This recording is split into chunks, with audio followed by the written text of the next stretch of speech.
Assalamualaikum warahmatullahi wabarakatuh. Bismillahirrahmanirrahim.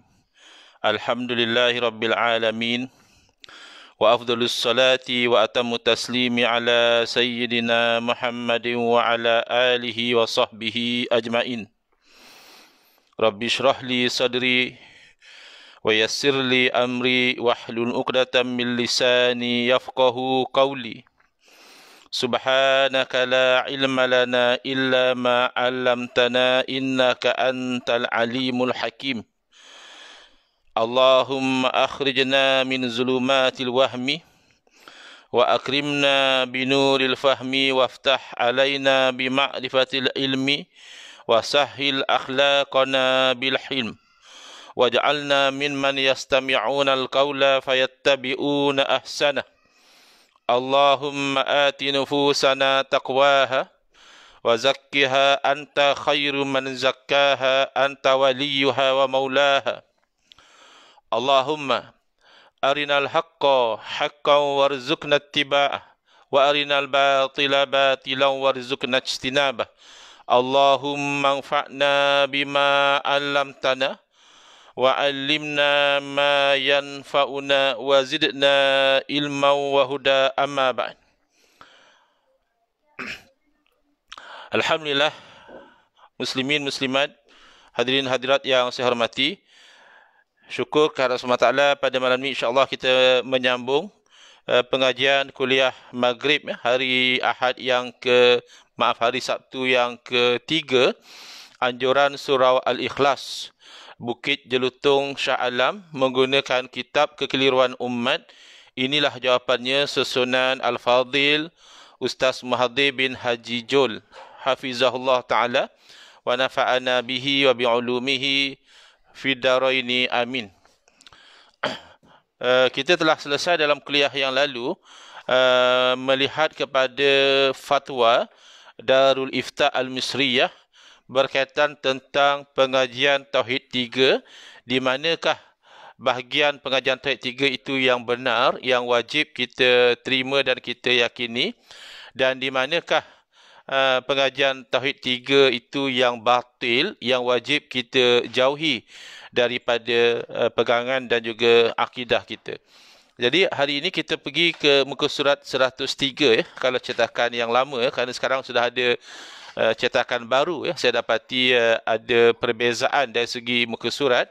Saya sekarang ini merujuk kepada cetakan yang lama di muka surat 103, iaitu subtopik yang keempat dalam bab yang ketujuh yang berkaitan tentang akidah, iaitu tentang ayat muhkamat dan juga ayat mutasyabihat. Ini kebelakangan ini memang benar-benar menjadi kekeliruan dalam fikiran umat Islam, bahkan menjadi punca perbalahan. Saya juga seriau lah tengok cara mereka itu berdepan dengan perbezaan ini, penuh dengan kebencian, penuh dengan kemarahan. Bahkan kadang-kadang kalau kita sekadar bergurau, sekadar meletakkan sesuatu itu sebagai gambar hiasan untuk just to send a message, mereka nampaknya begitu marah sekali, begitu benci sekali kepada saudara seagama mereka. Salah satu puncanya mungkin kerana mereka itu menganggap kita ini yang berbeza dengan mereka ini adalah golongan yang sesat. Makanya mereka membenci kepada kita kerana mereka membenci kepada apa yang mereka anggap sebagai kesesatan. Salah satunya adalah tentang isu ayat yang muhkamat dan juga ayat yang mutasyabihat ini, iaitu kalau saya boleh cerita dahulu sedikit pengalaman yang menyedarkan saya tentang kekeliruan yang bermain dalam fikiran sebahagian umat Islam. Kerana dalam bab ayat muhkamat dan mutasyabihat mutakhir ini berlaku pertentangan yang tajam antara umat Islam yang berpegang dengan pegangan Ahli Sunnati wal Jamaah di atas manhaj Asy'ariyah dan Maturidiyah, dan umat Islam yang berpegang dengan kefahaman Wahabi. Jadi di situ berlaku sangkaan yang mana saya ketika itu berceramah, tak silap saya sempena cuti hari Malaysia pada 16 September, kalau tak silap tahun 2020 di Melaka. Selesai atau sedang saya berceramah lagi, ada AJK bagi tahu ada jamaah ingin bertanya soalan. Jadi walaupun ceramah asalnya itu tidak diperuntukkan soalan, hanya ceramah saja, bukan kuliah ya. Tetapi oleh kerana ada permintaan, saya beritahu pada AJK, tak apalah, kalau ada orang nak tanya boleh ya, kita buka pada sesi soalan. Lalu apabila diberi peluang bertanya, jemaah berkenaan bangkit dan dia bertanya, dia kata, "Ustaz, saya nak tanya, adakah saya jadi kafir kalau saya menetapkan istiwa bagi Allah Ta'ala?" Jadi bila saya dengar soalan macam itu, saya terkejut. Jadi saya kata, "Maaf tuan, yang sebenarnya itu terbalik. Kalau tuan menafikan istiwa, yang itu yang boleh bawa kepada kufur. Bukan tuan menetapkan istiwa, tuan jadi kafir. Terbaliklah tu. Kenapa? Kerana istiwa itu sabit di dalam Quran dan hadis. Kita menafikan sesuatu yang jelas sabit dalam Quran dan hadis, memang itu membawa kepada kufur."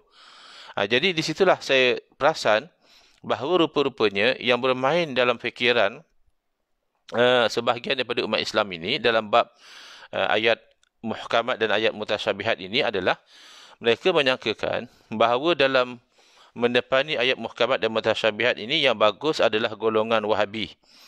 Kenapa?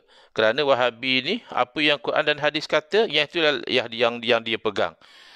Quran hadis kata istiwa, Wahabi pun kata istiwa. Berbeza dengan golongan Asy'ariyah dan Maturidiyah. Bila Quran dan hadis kata istiwa, mereka masih berani menolak istiwa itu. Itu yang bermain dalam fikiran sebahagian daripada umat Islam, dan ini sangat keliru. Kerana sebenarnya kita ambil contoh istiwa tadi ya, kerana ini salah satu daripada ayat-ayat yang mutasyabihat ya, yang ada kesamaran. Sebenarnya realitinya adalah kedua-dua kelompok ini, iaitu golongan majoriti umat Islam Asy'ariyah Maturidiyah dan juga golongan minoriti iaitu golongan Wahabi, kedua-duanya menetapkan istiwa. Tidak timbul misalnya Wahabi menafikan istiwa ataupun Asy'ariyah menafikan istiwa. Tidak. Kedua-dua golongan umat Islam ini, mereka menetapkan istiwa bagi Allah Subhanahu Wa Taala. Jadi perbezaannya bukan pada adakah yang ini menafikan, adakah yang ini menetapkan, tidak. Kesemua mereka menetapkan istiwa bagi Allah Subhanahu Wa Taala. Tinggal lagi perbezaannya adalah adakah ataupun apakah yang dimaksudkan, apakah makna istiwa itu. Di situ sebenarnya yang berlaku pertentangan antara golongan umat Islam Ahli Sunnah wal Jamaah dan juga golongan Wahabi. Bukan pada menetapkan istiwa atau menafikan istiwa, tidak timbul. Kerana wajib menetapkan istiwa bagi Allah Subhanahu Wa Taala. Tapi bila pergi kepada makna, perbezaannya adalah umat Islam Ahli Sunnah wal Jamaah, mereka akan memaknakan istiwa itu dengan makna yang membawa kepada tanzih. Sama ada mereka daripada generasi salaf ataupun mereka daripada generasi khalaf, tidak ada beza daripada segi akidahnya, iaitu akidah tanzih. Akidah mensucikan Allah Subhanahu Wa Taala daripada sebarang kekurangan. Akidah yang mensucikan Allah Subhanahu Wa Taala dari menyerupai makhluk. Itu tidak ada beza. Salaf atau khalaf, asalkan Ahli Sunnah wal Jamaah, itulah akidah mereka. Tinggal lagi cara mereka sampai kepada apa tu Allah siapa ni Roy, tolong jangan bergaduh lagi lah dalam ruangan komen ni. Saya pun tak pasti apa yang digaduhkan. Nampak kamu tak betul, masuk PHBN apa semua ni, PAS semua masuk semua ni. Nanti sebab kita dalam majlis ilmu, kalau nak berdebat atau berbahas nanti selepas daripada majlis ilmu nanti. Kalau nak bertanya soalan berkaitan dengan tajuk perbincangan kita, boleh di ruang komen tu ajukan soalan. Kalau saya perasan soalan itu saya mampu jawab, saya cuba jawab. Kalau saya tak perasan, mohon maaf. Ataupun saya perasan tapi saya tak mampu jawab, maka saya tangguhkan dahulu jawapan tersebut. Kita menghormati perjalanan majlis ilmu ini. Baik, jadi kembali kepada apa yang kita sebutkan tadi. Perbezaan hanyalah pada memahami makna daripada ayat mutasyabihat, bukan pada menetapkan atau menafikan. Orang Islam wajib menetapkan apa yang ditetapkan oleh Al-Quran dan hadis. Baik, jadi sekarang ini bila kita pergi kepada makna tadi, saya telah terangkan, as long as seseorang mukmin itu adalah ahli sunnah wal jamaah, sama ada dia pada generasi salaf ataupun daripada mereka itu generasi khalaf. Salaf maknanya generasi yang dahulu, yang awal, umumnya ataupun asasnya merujuk kepada tiga generasi awal umat Islam, iaitu generasi sahabat, generasi tabi'in dan juga generasi tabi'in. Sementara khalaf umumnya yang selepas daripada tiga generasi, ataupun ada sebahagian mengatakan the first 500 years, 500 tahun pertama selepas Nabi SAW itu masih dianggap salaf. Maka kalau begitu khalaf yang selepas daripada 500 tahun. Jadi tidak ada beza. As long as Ahlussunnah wal Jamaah mesti akidahnya tanzih, iaitu akidah mensucikan Allah daripada kekurangan, akidah mensucikan Allah dari menyerupai makhluk. Cuma bagaimana mereka sampai kepada tanzih itu, secara asas ada beza. Ini beza daripada sudut kebanyakan, bukan keseluruhan. Maksudnya apa? Dari segi nak sampai kepada tanzih, kebanyakan salaf mereka sampai kepada tanzih dengan jalan apa yang disebut sebagai tafwid. Tafwid perkataan bahasa Arab. Fawwadha yufawwidu tafwidhan, iaitu menyerahkan bulat-bulat kepada Allah Subhanahu Wa Taala. Dalam konteks ini maknanya makna itu mereka tidak bergelumang dengan makna ayat mutasyabihat. Mereka yakin ada yang demikian itu pada Allah Ta'ala, tapi dengan makna yang layak dengan Allah. Yang Allah yang lebih tahu apa makna sebenar. Itu maknanya disebut sebagai tafwid. Tafwid ini juga dikenali sebagai takwil ijmali. Takwil maknanya mengalih daripada makna zahir, yang tidak layak dimaknakan begitu kepada Allah Ta'ala, pergi kepada satu makna. Di situlah pergi kepada satu makna yang serah kepada Allah. Itu yang jadi tafwid tu. Tapi kalau dialih daripada makna zahir yang tidak layak dengan Allah Ta'ala, pergi kepada satu makna tertentu yang ada dalam bahasa, yang boleh jadi itu maknanya dan tidak bercanggah dengan akidah, itu yang disebut sebagai takwil, ataupun takwil tafsili. Takwil secara terperinci. Jadi yang itu yang dipegang oleh kebanyakan khalaf. Sebab tu saya kata dia lebih kepada bilangan sebenarnya. Bukan makna kata salaf 100% tafwid. Tidak. Ada juga salaf yang takwil secara tafsili, yang alih daripada makna zahir yang tidak layak pergi kepada makna tertentu. Ada salaf sebegitu. Nanti insya-Allah kita akan jumpa contoh-contoh bagaimana salaf melakukan takwil kepada ayat mutasyabihat. Ada di generasi salaf, dan juga tidak menolak bahawa di kalangan khalaf, di kalangan generasi yang kemudian, yang selesa dengan tafwid, serah kepada Allah Ta'ala. Kita jumpa misalnya dalam tafsir Jalalain, iaitu disebutkan tafsir Jalalain, tafsir yang khalaf, bukan tafsir salaf.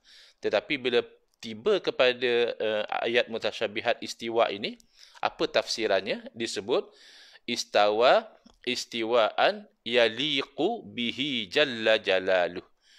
Istiwa adalah istiwa yang layak dengan Allah Subhanahu Wa Taala. Itu contoh tafwid, tetapi dilakukan oleh generasi khalaf. Jadi sebab itu kita kata beza hanyalah beza daripada sudut bagaimana sampai kepada tanzih. Tidak ada misalnya salaf tanzih tapi khalaf tashbih, atau salaf tashbih hanya khalaf yang tanzih. Tidak. Semua ahli sunnah wal jamaah, salafan wa khalafan, yang salaf dan juga yang khalaf, yang dahulu dan juga yang kemudian, mereka itu berakidah dengan akidah tanzih. Sementara ada golongan yang terjerumus kepada tashbih, iaitu mereka memahami ayat mutasyabihat ini dengan makna zahir, sedangkan makna zahir itu tidak dikehendaki. Jadi saya memang hairan ya, saya letakkan satu gambar. Gambar tu bukan saya yang buat, tapi saya jumpa somewhere in the internet lah. Gambar itu simple saja. Gambar ada dua sudu dalam poket seseorang, tetapi gambar tu nothing, tapi caption tu yang menjadikan dia ada satu message, iaitu dia kata lebih kurang macam ni lah, kata dia macam ni lah cara Wahabi memahami dalil bila doktor kata lepas makan ambil dua sudu. Maksudnya kan kalau kita biasa fahamlah lepas makan ambil dua sudu obat ya. Jadi ambil satu sudu, tuang obat dalam sudu tu, makan satu, kemudian tuang lagi dalam sudu yang sama, makan lagi obat itu dua. Itu maksud dua sudu. Jadi yang ada kelucuan di situ adalah kerana orang itu dia ambil dua sudu tu dia literal. Maknanya sudu dua dia ambil. Jadi saya lihat wah banyak sekali orang-orang tertentu yang pakai nama Salafi dan sebagainya ni, mereka marah sangat. Kata inilah ahli bid'ah yang bodoh, yang apa macam minta dengan pokok. Itu fitnah. Cerita minta dengan pokok tu fitnah, tapi mereka telan bulat-bulat. Tak ada masalah bagi mereka menelan fitnah, membuat fitnah halal barangkali, as long as terhadap orang yang tidak sealiran dengan mereka, maka halal untuk difitnah ya. Itu insya-Allah lah, saya kalau ada masa saya akan terangkan ya. Tapi yang saya boleh sebut sekarang ini itu fitnah. Yang penting mereka trigger betul dengan gambar. Saya letak dah di situ ya. Saya letak salah satu ciri-ciri golongan Wahabi adalah mereka ini literalist melulu. Dan saya buat dash gambar hiasan. Maknanya gambar sudu tu does not necessarily represent apa yang saya cakap itu secara tepat, tapi hanya sekadar gambar hiasan sahaja. Dan the moral of the story adalah memang mereka kata, oh mana ada orang faham macam tu. Tak mungkin orang-orang bodoh sangat sampai ambil dua biji sudu letak biji sudu ambil apa ya, dua bilah, dua sudu lah letak dalam poket. Mana ada orang macam itu? Engkau yang bodoh, dia kata. Tak, kan semua orang tahu benda macam tu tak munasabah ya. Orang yang ada akal, bila doktor kata lepas makan ambil dua sudu, tiba-tiba dia ambil dua sudu letak dalam poket. Berarti the moral of the story adalah macam itulah kamu tidak sepatutnya memahami ayat mutasyabihat dengan makna zahir semata-mata. Kerana makna zahir itu out of context. That's the point. Kamu pun rasa tak boleh terima. Mana ada orang yang lurus bendul sangat, yang tak faham bahasa sangat, bila doktor kata lepas makan ambil dua sudu, betul-betul ambil dua bilah sudu letak dalam poket. Mana ada orang macam tu? Ya, exactly. That's the point. Mana ada orang macam itu? Semana ada orang yang berakal sepatutnya memahami ayat mutasyabihat dengan makna yang zahir, yang membawa kepada menyamakan Allah seperti makhluk. That's the point. Jadi kenapa begitu emosi, kenapa begitu marah, begitu mencarut? Saya nak kata wallahi ya, seikhlas hatilah senang. Saya seikhlas hati. Lagi saya melihat kepada akhlak golongan yang mengaku sebagai berpegang dengan sunnah, kononnya salafi, ikut salaf, yang sebenarnya mereka itu sangat sensitif kalau fahaman Wahabi itu dikritik. Itu pun masih tak mahu mengaku Wahabi. Dalam tak mahu mengaku Wahabi, asal Wahabi dikritik saja, melenting-lenting. Gantung terus, terbakar terus ya. Itu yang pelik. Kalau kamu dah bukan Wahabi, apa yang kamu nak sensitif sangat bila orang kritik Wahabi? Contoh ya, macam saya bukan Syiah. Jadi kalau ada orang kritik Syiah, saya suka. Saya seronok. Saya barangkali tumpang sekali. Bagi tahu ini masalah dengan Syiah, ini dia punya penyelewengan dia. Tapi na'udzubillah kalau saya kata saya bukan Syiah, tapi pantang orang kritik Syiah, saya itu melenting-lenting, jadi emosi, there's something wrong somewhere. Jadi yang itu yang kita rasa pelik lah ya. Itu satu. Bukan tidak mengaku Wahabi, tapi meroyan lah dalam bahasa kasarnya. Meroyan bila orang kritik Wahabi. So macam ada satu taqiyah yang terbocor di situ. Kalau bahasa kasarnya kantoi, ya, kantoi di situ, bertaqiyah. Tapi mungkin di sebahagian, okey, dia mengaku, ya, memang saya Wahabi, kata dia. So what? Okey, fine. Jadi masalahnya adalah fahaman Wahabi ini, dia menyangka dia ikut salaf. Padahal yang salaf itu tafwid. Yang kamu terjerumus di dalamnya itu namanya tashbih. Apa beza? Ya? Saya bagi contoh tentang ayat istawa tadi. Baik. Istawa ini satu perkataan bahasa Arab yang mempunyai pelbagai makna. Mungkin ada belasan makna, ya, daripada kalimah istawa. Ada istawa dengan makna duduk, ada istawa dengan makna menetap, ada istawa dengan makna menguasai, ada istawa dengan makna menggagahi, ada istawa dengan makna menuju, ada istawa dengan makna seimbang. Macam kita kata khatul istiwa. Ya, kan dalam globe tu ada khatul istiwa. Khat tu bahasa Arab. Istiwa juga bahasa Arab. Khat tu maknanya garis. Istiwa maknanya seimbang, sama. Jadi sebab tu khatul istiwa tu garis tengah tu. Jadi istawa ni banyak makna. Jadi bila banyak makna, bila disebut istawa, maka salah satu daripada makna ni mungkin. Dan ada bila dinisbahkan kepada Allah Ta'ala, maka ada maknanya jadi tak mungkin. Contohnya perkataan baitun. Baitun tu maknanya rumah, tempat kita tinggal, tempat kita duduk. Kita kata mabit di Mina tu, maknanya kita bermalam di sana. Kita duduk di sana dalam satu tempoh. Itu namanya mabit. Jadi tempat yang orang duduk, tempat yang orang tinggal, itu namanya bait. Contohnya, nama saya Ahmad Fadil. Ini bait Ahmad. Ini rumah si Ahmad. Mungkin saya ada kawan, ya, nama Umar. Jadi itu bait Umar. Seorang faham. Itu rumah yang Umar tinggal di situ. Paling tidak itu rumah Umar punya. Tetapi bila kita sebut Baitullah, rumah Allah, maka tentulah kefahamannya tidak lagi sesuai untuk kita katakan itu tempat Allah tinggal. Kerana bila dinisbahkan bait kepada Allah, makna tempat tinggal itu sudah jadi tak betul.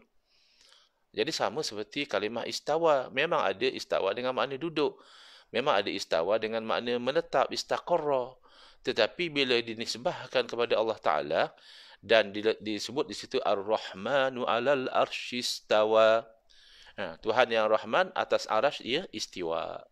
Jadi kalau dimaknakan dengan makna duduk, berarti Tuhan yang Rahman di atas arash dia duduk. Sedangkan itu tidak sabit daripada Nabi SAW, tidak sabit daripada para salaf mengatakan Allah duduk. Adapun mengatakan Allah istiwa, itu kita sepakat. Tapi memaknakan istiwa dengan duduk itu tidak ada daripada Nabi SAW. Memaknakan istiwa dengan makna bertempat, itu juga tidak sabit daripada para salaf. Jadi di situ timbul perbezaan. Kerana pertama kita sepakat dengan saudara-saudara kita yang sudah terpengaruh dengan fahaman Wahabi, kita percaya mereka juga setuju bahawa arash itu adalah makhluk. Memang tidak ada pilihan. Kerana kalau mengatakan tak, kata dia, arash bukan makhluk, berarti itu syirik.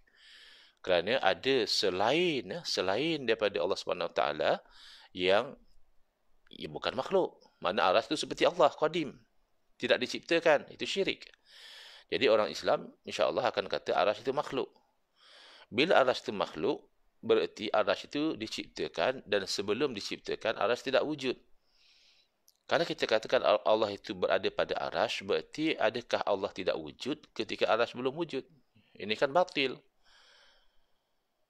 Maka pasti jawapannya sebelum ada arash pun Allah wujud. Berarti Allah wujud tanpa arash. Jadi kalau Allah wujud tanpa arash, maka tidak mungkinlah Allah, Tuhan sekian alam, berubah daripada wujud tidak bertempat, wujud tidak tanpa arash. Bila Allah ciptakan arash, maka jadilah Allah bertempat di atas arash. Jadi disitulah bezanya, ya. Jadi jangan kita keliru sehingga kita menyangkakan, oh, Wahabi lah bagus Ustaz, Wahabi mereka ni ikut salaf lah Ustaz. Tidak. Apa beza dia? Baik, salaf, kita ambil contoh dalam kes ini ayat mutasyabihat, iaitu ayat Ar-Rahman al-Shistawa. Salaf mereka menafikan makna yang tidak layak, makna duduk, tidak ada salaf yang berpegang demikian. Makna Allah bertempat, tidak ada salaf yang berpegang demikian. Tapi salaf menetapkan istiwa, tidak dinafikan. Baik. Jadi Bila demikian hal keadaannya, salah menetapkan istiwa tapi menafikan duduk bertempat, maka apalah makna istiwa kalau begitu? Ini bezanya. Di sisi salaf, maknanya itu diserah kepada Allah Ta'ala. Istiwa yang layak dengan Allah. Sedangkan Wahabi, mereka memahami makna istiwa dengan makna yang zahir terlebih dahulu. Iaitu istawa ni maknanya duduk ataupun bertempat. Tapi duduk tu duduk yang layak dengan Allah. Bertempat tu bertempat yang layak dengan Allah. Jadi ini dua benda yang kontradiktori. Sebab setengah orang dia terpedaya dengan ayat tapi yang layak dengan Allah tak sama seperti makhluk. Allah bertempat di atas arasy tak sama seperti makhluk. Allah duduk atas arasy tak sama seperti makhluk. Jadi ayat tak sama seperti makhluk itu betul. Tetapi ayat itu tidak menyelesaikan masalah apabila kamu telah menetapkan bagi Allah Ta'ala sesuatu yang tidak layak bagi Allah. Okey. Cuba tenang ya. Sebab saya tengok mereka macam kurang tenang, cepat marah dan gopoh gapah ya. Bahkan tadi pun saya pun tak faham ya, siap marah kata dia, ustaz ni minum tangan kiri tak ikut sunnah kata dia. Wala haula wala quwata illa billahil aliyil azim. Saya masa tu kuliah Jumaat di masjid. Masjid sediakan air dalam cawan, saya ambil dan minum dengan tangan kanan. Tetapi kan orang yang biasa buat live, dia tahu apabila kita buat live, dia akan jadi mirror image. Berarti yang kanan nampak macam kiri, yang kiri nampak macam kanan. Cuba tengok tuan-tuan. Saya tak tahu tuan-tuan tengok macam mana. Ini saya sedang angkat tangan apa ni? Dalam image tu nampak saya sedang angkat tangan kiri. Tapi saya sebenarnya sedang angkat tangan kanan. Cincin saya pakai di tangan kanan. Tetapi bila saya angkat yang ini, yang melihat saya angkat tangan kanan. Sedangkan saya sedang angkat tangan kiri. Saya pakai jam di tangan kiri. Bukan sunnah pakai tangan kanan ke Ustaz? Wallahualam lah. Sebab zaman Nabi tak ada jam. Kalau zaman Nabi ada jam, kita mungkin tahu sunnahnya pakai tangan kanan atau tangan kiri. Tapi sebagian orang seperti guru saya, Syekh Nuruddin Al-Banjari Al-Makki Hafizullah Ta'ala, beliau mendahulukan tayamun, maknanya menganankan. Jadi beliau memakai jam di tangan kanan. Saya sebab dah biasa pakai tangan kiri dan saya berfikir kita buat sesuatu yang elok tu dengan tangan kanan. Berarti kalau kita pakai jam tangan kiri, kita akan gunakan tangan kanan untuk memakaikan. Jadi kita menggunakan tangan kanan untuk buat sesuatu yang elok. Kalau kita pakai tangan kanan, berarti kita menggunakan tangan kiri untuk memakaikan. Wallahualam lah. Sebab benda itu tak ada zaman Nabi SAW. Apapun nak bagi tahunya, dalam FB Live ni, dia akan jadi terbalik. Tapi sampai ke tahap itu, mereka begitu gopoh untuk menghentam. Semata-mata kerana saya itu membawa keterangan yang tidak sesuai dengan apa yang mereka faham. Tapi kalau mereka take some time to digest, untuk betul-betul ikhlas mencari kebenaran, mungkin mereka tidak akan, sekurang-kurangnya kalau mereka tidak begitu cepat untuk memahami, mereka tidak akan jadi begitu emosi. Kenapa perlu begitu emosi, memaki, memperli, menfitnah? Kalau saya lihat di sini orang komen ada yang menggunakan nama pengutip besi buruk. Tak apa, kutip besi buruk tidak hina. Tapi kalau fitnah orang pun kamu kutip dan kamu sebarkan, itu hina. Semata-mata kerana orang ni berbeza dengan kamu sudah buang tabayun. Kamu sudah buang ayat idza ja'akum fasikum binaba'in fatabayyanu, kamu sudah buang. Jangan macam itu, pengutip besi buruk. Jangan, sudahlah kerjanya kutip besi buruk, akhlak juga buruk, percakapan juga buruk. Jangan macam itu. Kutip besi buruk tak ada masalah. Itu pekerjaan yang halal. Tapi mengutip fitnah-fitnah orang lalu disebarkan, itu akhlak yang buruk. Itu hukumnya haram. Jadi sekarang ini masalah Wahabi ini, dia kata, kita tak kata Tuhan itu bertempat. Tetapi arasy itu kan makhluk. Maknanya itu tempat. Bahkan ada yang mengatakan di alam akhirat itu Allah akan berada dalam syurga. Sebab ahli syurga boleh melihat Allah. Syurga itu kan tempat. Jadi mereka tak faham talazum. Akal mereka tu kurang berfungsi dengan baik. Kerana kalau akal mereka berfungsi dengan baik, bila mereka kata Ar-Rahman al-Arsy istawa itu berarti Allah berada di atas arasy. Ya, itu bertempat. Kerana arasy itu makhluk. Jadi itu menempatkan Allah pada makhluk. Jadi dia banyak ayat-ayat yang kontradiktori. Ya. Saya mengatakan Allah di langit, tetapi bukan berarti Allah bertempat di langit. Kerana lebih baik kita pergi kepada jalan salaf. Iaitu kita katakan istiwa dengan makna yang layak dengan Allah. Mungkin orang yang kurang mendalami dia tidak perasan bahawa mereka yang betul-betul mengikut kepada manhaj Al-Imam Ibn Taymiyah, mereka menolak tafwid. Mereka tak mahu surah bulat-bulat kepada Allah makna itu. Bagi mereka tafwid, macam kita kata istiwa itu maknanya yang layak dengan Allah lah. Itu bagi mereka adalah ta'til. Bagi mereka itu adalah mensia-siakan. Padahal itu jalan salaf. Bagi mereka kalau tak mensia-siakan itu adalah dengan letak satu makna. Itu sebenarnya Al-Quran sudah bagi tahu. Itu orang yang hatinya bengkok, cenderung pada sesat. Saya bacakan ayat yang berkaitan dengan mutasyabihat dan muhkamat ini, iaitu firman Allah SWT dalam surah Ali Imran, ya. Boleh cek masing-masing kalau ada, ya. Lihat, ya, di muka surat 7, ya. Lihat pada surah Ali Imran ayat 7, ya. Bukan muka surat 7, ya. Ayat 7. Firman Allah Ta'ala, Huwallazi anzala alaikal kitaba minhu ayatum muhkamat. Dialah Allah yang menurunkan kepadamu Alkitab, yakni Al-Quran. Minhu ayatun muhkamat. Daripada Al-Quran itu mengandungi ayat yang muhkamat. Hunna ummul kitab. Ayat muhkamat inilah yang menjadi induk kepada Alkitab, induk kepada Al-Quran, tonggak kepada Al-Quran, yang menjadi rujukan utama dalam Al-Quran. Wa ukharu mutasyabihat, dan ada yang lain-lain itu bentuknya mutasyabihat, iaitu yang ada kesamaran, ya. Fa ammal ladzina fi qulubihim zaygun. Hati-hati, ya, kawan-kawan kita yang sudah terpengaruh dengan fahaman Wahabi, cuba lihat. Ini sebiji sikap kamu. Fa ammal ladzina fi qulubihim zaygun. Adapun orang yang dalam hati-hati mereka itu ada zayg, ada bengkok, cenderung kepada sesat, fayattabi'una ma tashabaha min. Maka mereka akan mengikut yang sama-sama daripada ayat mutasyabihat itu. Jadi yang sama-sama daripada ayat mutasyabihat itu adalah sepertinya Allah sama seperti makhluk. Dia ikut yang itu. Fayattabi'una ma tashabaha minhu ibtigha al-fitnah. Semata-mata nak mencari pergaduhan. Padahal umat Islam sejak zaman berzaman sudah menerima Allah itu tidak seperti makhluk. Allah bukan bertempat di atas arasy. Ya. Jadi ada orang kata, tak, saya kata Allah ada tangan tapi tak sama seperti tangan makhluk. Kalau kamu menetapkan tangan itu dengan sebagai sekadar terjemah kepada yadun, itu pun sebagian ulama tak beri, kerana kemungkinan difahami dalam bahasa lain dengan konteks yang berbeza. Tapi kalau kamu menetapkan ada bagi Allah tu yadun, ya, tetapi bukanlah dengan makna yang kita faham, tapi makna yang layak dengan Allah, itu masih okey. Tapi masalahnya kamu tahu, saya tidak kata Allah ada tangan yang sama seperti makhluk, tapi dalam berhujah tiba-tiba kamu kata, oh, kalau Allah tak ada tangan, katanya Allah kudung. Berarti di sisi kamu, tangan-tangan yang kamu kata tak seperti makhluk itu adalah anggota. That's the problem.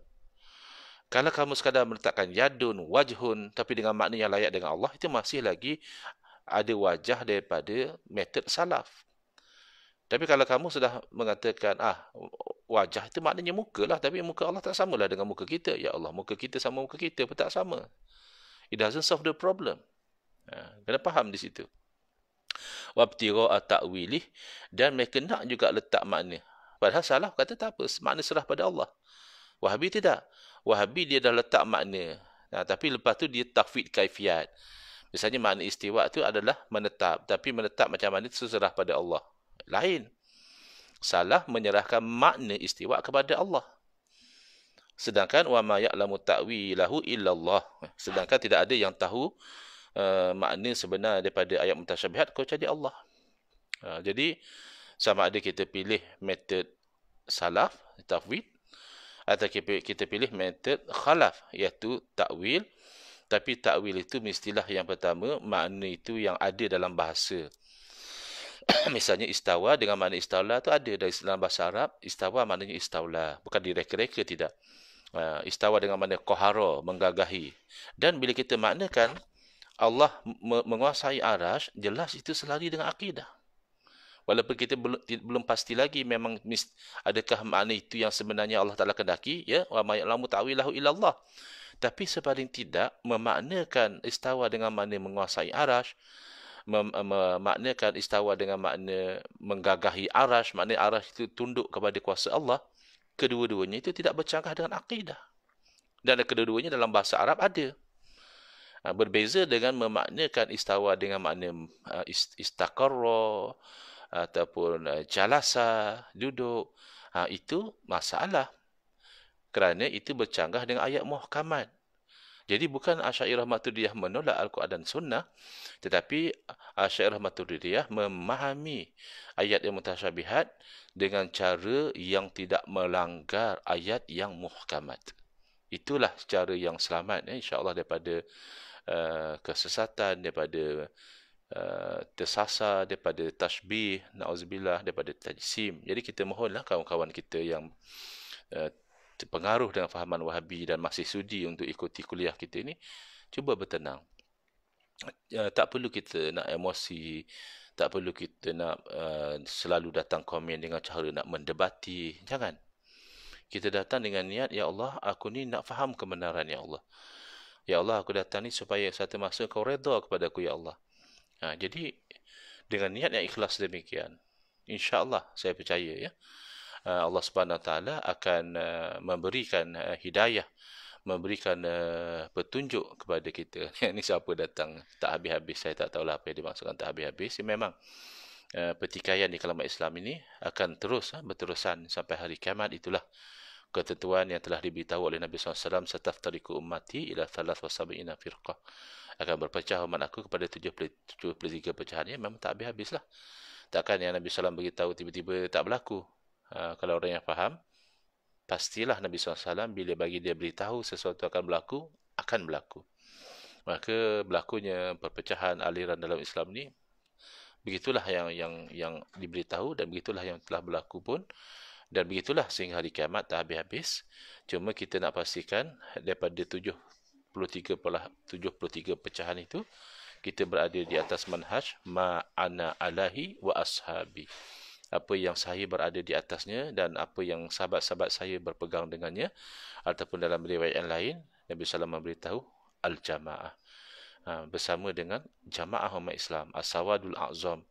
Jangan bersama dengan kumpulan-kumpulan yang syadz, yang ganjil. Wa man syadza syadda ila nar. Siapa yang ganjil daripada jamaah umat Islam, nanti ganjil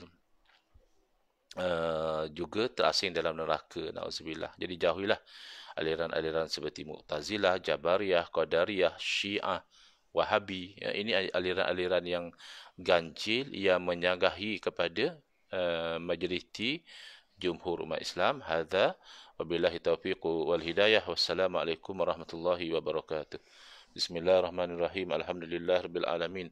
Wassalatu wassalamu ala asyrafil anbiya'i wal mursalin wa ala alihi wa sahbihi ajmain. Allahumma syrah sudurana wa ahsin akhlaqana wa azim ujurana wa nawwir qulubana bi nuri hidayatika kama natarda bi nuri syamsika abadan abada bi rahmatika ya arhamar rahimin. Walhamdulillahirabbil alamin. Amin ya rabbal alamin. Wal afu minkum.